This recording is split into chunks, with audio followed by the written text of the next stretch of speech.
Welcome to Mr. Mutlow's Topic in 10 Minutes.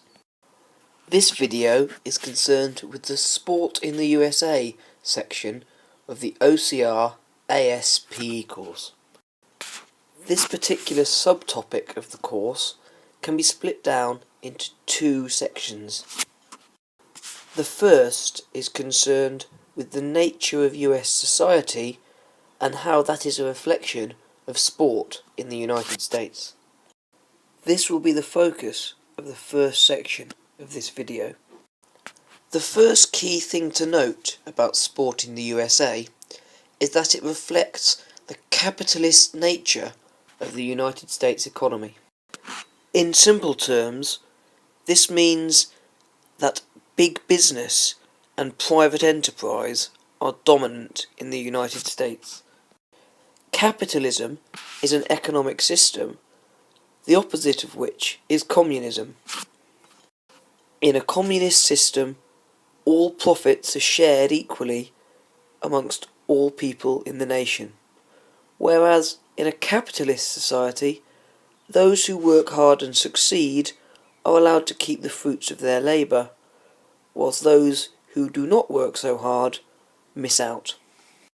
This is reflected in US sport, where teams are run as private businesses, and profit-making and winning are seen as important and valuable parts of the game. Equally, the absence of draws in American sport encourages the hardest working to win and the weakest to lose. This is a reflection of a capitalist state. That being so, sport in the USA reflects capitalism, or the capitalist nature of the United States itself. Sport in the USA also has large elements of commercialism. This links closely to the idea of capitalism, which we discussed earlier, but is primarily concerned with the idea that sport is run as big business, and profit-making is placed at the heart of it. Indeed, American sport sees huge amounts of media and advertising which enable the companies or franchises which run the sports to make a profit. The same is true of American society, where sponsorship and advertising are fully prevalent in all walks of life. Thus, commercialism is reflective of US society and is reflected in sport in the United States. The nature of sport in the US is also linked to the concept of the American dream. In simple terms, this is the concept of rags to riches, where anybody can better themselves in America if they are willing to work hard and try. It is not necessarily grounded in truth, hence the reason it's referred to as a dream, but it is a widely held belief amongst people in the United States. It also helps to explain why so many thousands of migrants try to gain access to the United States in the hope of a better life each year. But how does the idea of the American dream, or a rags to riches approach, influence sport? This is an important question and is easily answered in the context of sport in the USA. Sport in America is seen as one of the biggest vehicles to achieving the American dream. The number of poor black athletes born in the ghettos of the major cities in the USA who have gone on to make it as stars in the baseball, basketball, American football or ice hockey leagues show what is possible through hard work and determination in the sporting arena. This promise of a better life inspires many in the United States, and therefore the nature of sport is influenced by the idea of the American dream, and sport is seen as a vehicle for achieving that ideal. Sport in the USA is also influenced by Lombardianism, the idea of a win-at-all-costs mentality. In simple terms, Lombardianism means that winning is the most important thing in American society, as it is in American sport. The famous football coach Vince Lombardi, after whom this idea is named, once said, "Winning isn't everything, it's the only thing." And this is reflected in the USA. Lombardianism links nicely to capitalism, where the richest survive and the poorest are left to fend for themselves. This, in essence, is business winning at all costs. In sport, we see Lombardianism too, where no draws exist in the American sporting system. A team wins or loses. If the scores are level at the end of a game, overtime is played, as we always have to have a winner and a loser. This highlights that in America, winning isn't everything, it's the only thing. Therefore, the Lombardian ethic, or the win-at-all-costs mentality, is reflected in American sport and is an important consideration when answering a question about sport in the USA. When considering the nature of sport in the USA, it is also important to consider the history of that country, as this reflects the nature of many of the games played. The history of the USA was one of violence and early settlement, with many different groups fighting for control of the country. This is reflected in sport, which can often be violent, rugged, and physical in its nature. Think, for example, of American football and the physicality involved in the game. As the nature of early settlement was rough, so the nature of the sports which developed became rough and rugged too. Therefore, it is important to consider that the history of a nation may influence the nature of the sport played within it. This is certainly true when thinking of the USA. There are two further factors to consider when trying to establish why sport in the USA follows a specific pattern and has a specific nature. These both relate to race. The first idea is known as centrality or stacking, and this suggests that the positions of power in sports teams and organisations in general in the United States are dominated by white middle-class individuals. Generally speaking, these people are from a WASP, or White Anglo-Saxon Protestant, background, and this is the second of the 2 points about race. In simple terms, these two ideas suggest that white people are dominant when it comes to controlling and running sport in the USA. This could be on the field or off the field, as most owners and general managers are white, and many of the players in key positions, such as quarterback in American football, are also from a white Anglo-Saxon Protestant background. Therefore, white people are central to the sporting makeup of the USA, hence the term centrality. If we use American football as an example, you will see that many of the thinking positions, as they are so called, such as quarterback, are dominated by white men, whilst many of the athletic positions, such as wide receiver, where the main aim is running and jumping and being powerful and quick, are dominated by black men. This highlights the centrality of the white Anglo-Saxon Protestant group of players. It also highlights a somewhat racist belief that these people in the key positions, such as quarterback, are more able to think and make decisions effectively than their black counterparts. In essence, this may also be true in business, where many of America's top businesses are dominated by white men. Therefore, centrality and the idea of a WASP group of people influences both society and sport in the USA, and white dominance still exists.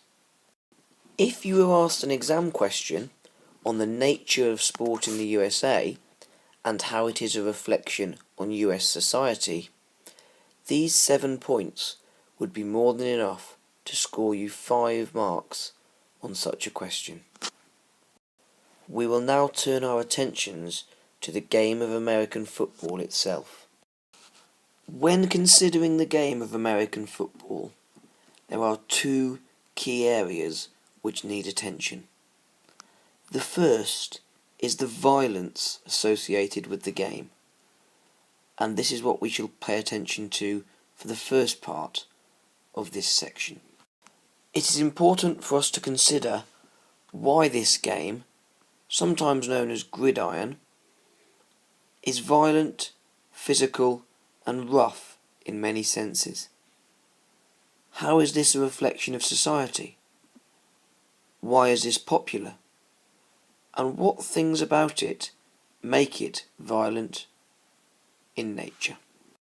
The first reason for the violence associated with American football is the rules themselves. American football is a contact sport where violence and physical play are encouraged. The rules do not penalise this, they allow it, and therefore the game itself is violent in nature. Equally, violence in American football can be explained by the concept of the frontier spirit, or the general early settlement of the USA. That is, that the gun culture and the general violence and roughness of early life in the USA is reflected in the games they created. One of these games is American football, and therefore the violence of early settlement and the gun culture is reflected in the game itself. In an exam question, a third potential reason for the violence associated with American football would be a generic reason for the violence associated with sport. If you watch the topic in 10 minutes on violence in sport, you will understand what some of these generic reasons are, and will therefore be able to use them to answer a question about American football. It is important to note that generic reasons would score you 1 mark only, and therefore giving 3 generic reasons for violence in sport, such as frustration, emotional intensity, and the presence of equipment which could be used as a weapon, may only score you 1 mark. It is therefore important that you use this as one of the points in your answer, and not the basis for an answer on the reasons for violence in American football. American football is a specific sport and has specific reasons of its own, and these are more important than the generic reasons for violence. A fourth consideration when thinking about violence in American football is the early tradition of the sport. Back at its inception, the game of American football was played with limited padding and often resulted in serious injury or death. That being so, it was clearly a violent game, and therefore it would be fair to suggest that some of the violence associated with American football is linked to the tradition and the early days of the game, which were violent and poorly controlled. Other considerations include the use of specialist players in specific positions in the game of American football. In rugby, for example, each player is expected to defend and attack, and therefore their ability to do both is limited by the need to focus on the other at some point. In American football, this is not the case, and certain players are given the role of tackling or hitting other players with great force and increasing speed and accuracy. As this is their primary focus, the ability to do it is increased, and therefore the violence and ferocity of each hit goes up. If a player has more time to focus on practicing a specific skill, their ability is increased, and therefore the violence of a tackle is also increased. In this way, specialist positions help to explain the violence associated with American football. This violence can also be explained through the language used when focusing on the game itself. Tackles are referred to as hits. We talk of sacking and bombing other players. This militaristic language encourages violence and links the game to military activity and violent lifestyle. It is therefore no great surprise that the game is associated with violence. The use of protective equipment also helps to explain the violence associated with American football, as players are dehumanized by the padding which they wear. In simple terms, wearing large amounts of padding gives players less concern for their own safety and therefore allows them to fly into challenges in a more aggressive manner. On the flip side, the fact that their opponents are wearing lots of padding and do not necessarily look like human beings encourages them to hit them harder and have less regard for the safety of both individuals involved. Therefore, the use of protective equipment dehumanizes opponents and gives the opportunity for increased violence.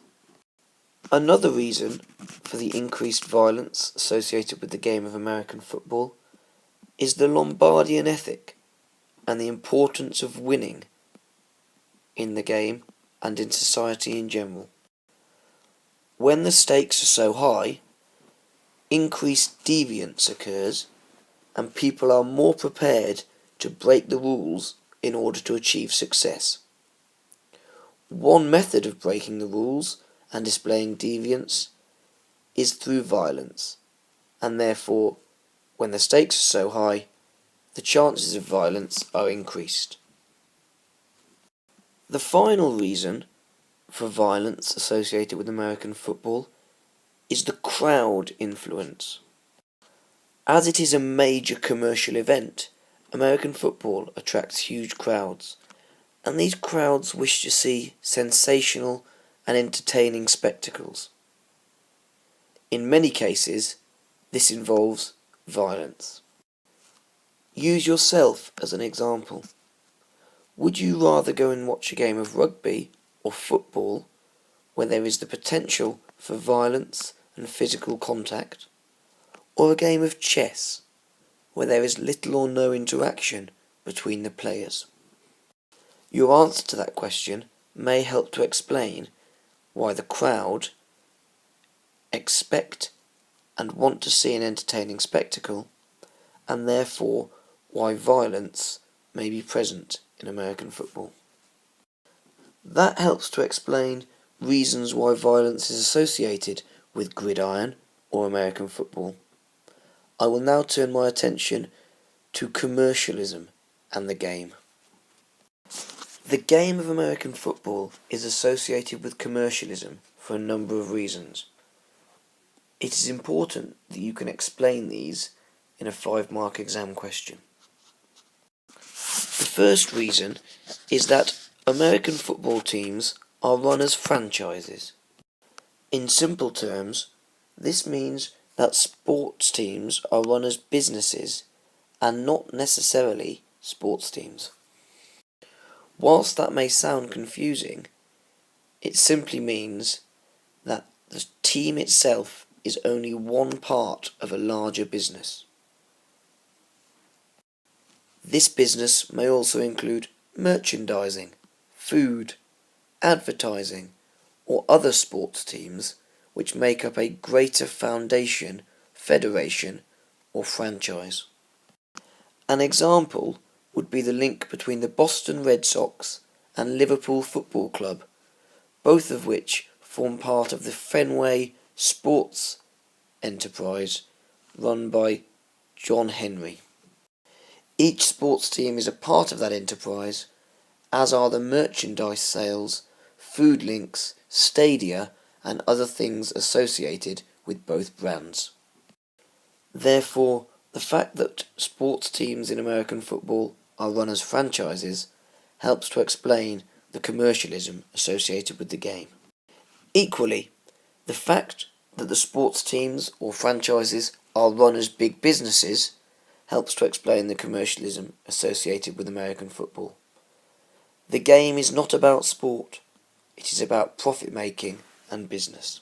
Furthermore, the presence of sponsors encourages commercialism and makes sport and business one.